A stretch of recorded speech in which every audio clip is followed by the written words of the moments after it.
नमस्कार विद्यार्थी मित्रांनो, मी मयूर झटाले आपल्या या एमपीएससी टायपिंग इरा यूट्यूब चॅनलवर आपलं स्वागत करतोय। या व्हिडिओमध्ये आपण काय काय बघणार आहे, या व्हिडिओमध्ये आपण शिफ्ट की स्ट्रोक मध्ये येते का ते क्लिअर करून घेणार आहे। तसेच अक्षर बघा, जोडाक्षरामध्ये तुम्हाला बरीच अक्षरे अर्धी करावी लागतात, काही अक्षरे अर्धी होत नाहीत, ती एका वेगळ्या पद्धतीने अर्धी करावी लागतात। याचं तुम्हाला काम जोडाक्षरामध्ये पडणार आहे। तर शब्द अर्धी करण्याच्या कोणत्या पद्धती आहेत आणि एमपीएससी स्किल टेस्ट मध्ये कोणत्या पद्धतीचा वापर करावा याबाबत आपण माहिती घेणार आहे। तर बघा, सर्वात पहिल्यांदा अक्षर अर्धी करण्यासाठी कुठल्या दोन पद्धती आहेत। तर एक पद्धत अशी आहे की शिफ्ट प्रेस करून संबंधित जी की जे अक्षर तुम्हाला अर्ध करायचं आहे ती की प्रेस करायची। जसं की तुम्हाला क अर्धा करायचा आहे तर शिफ्ट प्लस डी प्रेस केल्यानंतर क अर्धा होतो। तर ही एक पद्धत आहे। तशीच दुसरी कुठली पद्धत आहे, तर एखादं अक्षर प्रेस केल्यानंतर शिफ्ट प्लस की ही प्रेस केल्यानंतर ते अक्षर अर्ध होते। जसं की काही अक्षरे ही शिफ्ट प्लस संबंधित की प्रेस केल्यानं होत नाहीत अर्धी। तर जसं की ळ झाला, य झाला, अशा अक्षरांसाठी ळ य हे टाईप केल्यानंतर तुम्हाला शिफ्ट प्लस की प्रेस करायची आहे।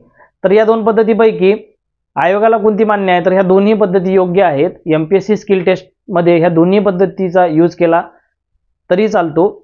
तर तुम्ही कोणती वापर करावा, तर तुम्ही जे आहे जी अक्षरे अर्धी होतात ऑलरेडी शिफ्ट कीनी, तर तुम्ही त्याच पद्धतीचा वापर करावा। आणि जी अक्षरे शिफ्ट प्लस संबंधित की प्रेस करून सुद्धा अर्धी होत नाहीत त्यासाठी तुम्ही दुसऱ्या पद्धतीचा वापर करावा, जेणेकरून तुमच्या ॲक्युरसीवर आणि स्पीडवर परिणाम होणार नाही। कारण की तुम्हाला तिथं 10 मिनिटांमध्ये भरपूर मोठा पॅसेज कव्हर करायचा आहे। त्याच्यामुळे तुम्ही पहिल्या पद्धतीचाच वापर करा, फक्त दुसरी पद्धत तेव्हाच वापरा जेव्हा त्या की अर्ध्या होत नाहीत तेव्हा।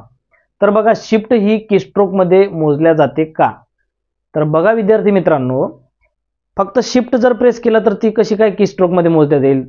तर शिफ्ट प्लस तुम्ही जेव्हा संबंधित की दाबता तर शिफ्ट कीचा कीस्ट्रोक मध्ये यूज म्हणजे गणल्या जात नाही। तर ती जी शिफ्ट नंतर तुम्ही जे संबंधित की प्रेस करता ती कीस्ट्रोक मध्ये गणल्या जाते। कारण त्याचं असं आहे की नुसतं शिफ्ट प्रेस केल्यानं कुठलंही अक्षर येत नाही, तुम्हाला त्याच्या पुढचं आणखी एक की प्रेस करावीच लागते। म्हणून माझ्या माहितीप्रमाणे तरी शिफ्ट की ही कीस्ट्रोक मध्ये येणार नाही, तर त्याच्या समोरची जे त्याला लागून आपण की प्रेस करतोय ती कीस्ट्रोक मध्ये येणार। तर बघा विद्यार्थी मित्रांनो, अशा प्रकारे आपण एमपीएससी स्किल टेस्ट मध्ये जे काही छोट्या छोट्या बाबी आहेत त्यावर काम करत आहे, तुम्हाला ते जे कन्सेप्ट आहे ते क्लिअर करून देत आहे।